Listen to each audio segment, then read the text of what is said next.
Hi, Grow with Google learners. I'm Sheila from Deloitte. Today I'm going to talk to you about keywords on a resume. So you've got your baseline resume, you've got your main bullet points listed for each role. Now you want to make sure it translates to the job you're applying for.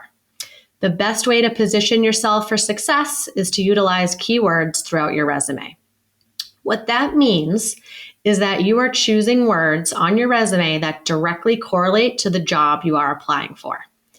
The reason for that is there are recruiters out there literally combing through hundreds of resumes per job posting. So many applicants will apply with a lot of qualifications, but oftentimes there are specific requirements and keywords that recruiters must have in an application in order to present them to hiring managers.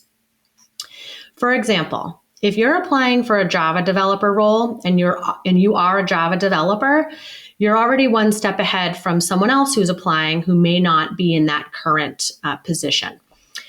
Let's say you're a graphic designer seeking a career change. You're now applying against other people who are already a Java developer. So you're one step ahead if you can at least list that as your job title.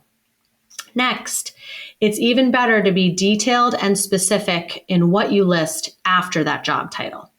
So let's say the job description calls for specific modules or languages within Java, such as Spring. You'll know this is a critical module since it would be listed under one of the first bullet points in the requirements section. So if you see that, you want to make sure you are then in turn listing that module in your summary up top and in the first bullet points under your current role. The more times you can list it throughout your resume, the better. So even if it's been 5 years or so when you last touched it in a previous role, still list it again. The point is that the more times you list it throughout the resume, the better.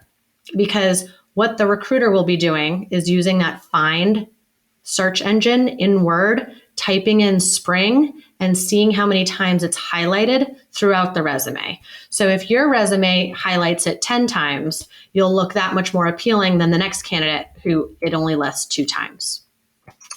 This concept applies to any other requirement as well that you see listed on the job description. So just like you did with the Spring, you want to do the same with any other module that you have experience with that's required and list it in the top under the summary. And again, list it in your bullet points under your current role and previous roles. So now that was an example specific to a module. I also just wanted to touch on, in general, some positive keywords to use. Something I tend to do is look for words that indicate some type of lead role within a project or within your current role. For example, words like executed, managed, oversaw a project. Anything that indicates you took one step ahead, you were critical to the execution of a certain project and showing that you were in some type of lead role. I do look for that. And then another thing that's sometimes overlooked is a certification. It's sometimes something people don't list on a resume. You want to make sure if you hold any certifications that you list that not only in the summary at the top, but even in its own section at the bottom, certifications achieved, and list those there. Sometimes that's something that we tend to look for in our keyword search. So that's about it. I hope that's been helpful, and good luck with your job search.